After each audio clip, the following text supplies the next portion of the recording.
Hello, my name is Terrence Milley, and I am filming here from the beautiful land of the Six Nations of the Grand River and the Mississauga of the Credit First Nation who hold the treaty with the Crown for these lands.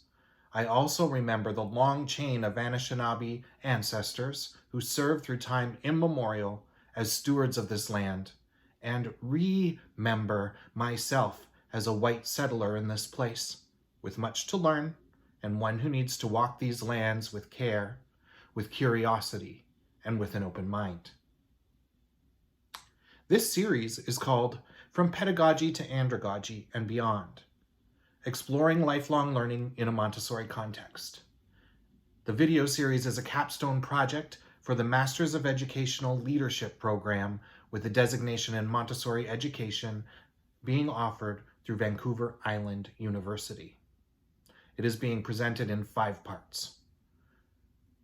This first part is contributions from Dr. Montessori. The second part will be contributions from Dr. Knowles. From there, we'll go on to where is the learner in education? We'll move on to from pedagogy to andragogy, highlights of adult learning. And finally, we'll look at education as a social movement. So for now, part 1, contributions from Dr. Montessori. Dr. Maria Montessori's list of accomplishments is impressive. Early in her career, she had earned diplomas in physics, in mathematics, in natural sciences. She studied psychology, anthropology, and engineering, a more technical course of study. And all of this was before she trained to become one of the first female doctors in Italy. She stood up for women's rights, and through this work, she became a renowned orator. What is perhaps more important than any of these individual accomplishments is the interconnected knowledge that she took from these many fields and brought to her work with children. She took this knowledge and then she applied it to her work with children at risk. What did Dr. Montessori notice about children?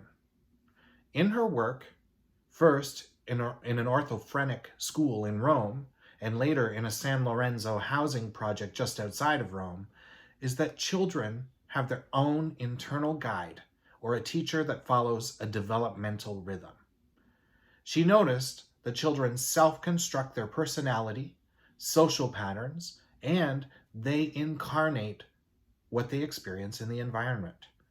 She knew that the environment then needed to be carefully prepared or curated with all that is worthy of being incarnated into the human personality.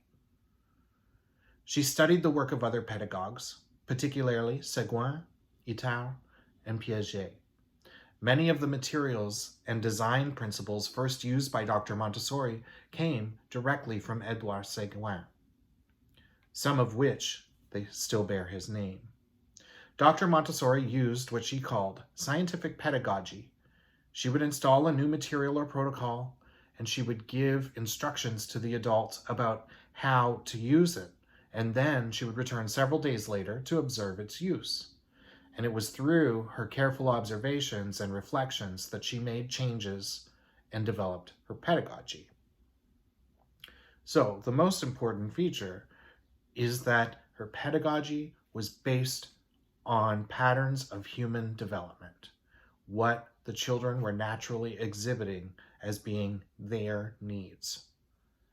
She quickly began to give training courses so that adults could learn how to implement this method. This activity of giving these courses brought Dr. Montessori's work to adult education.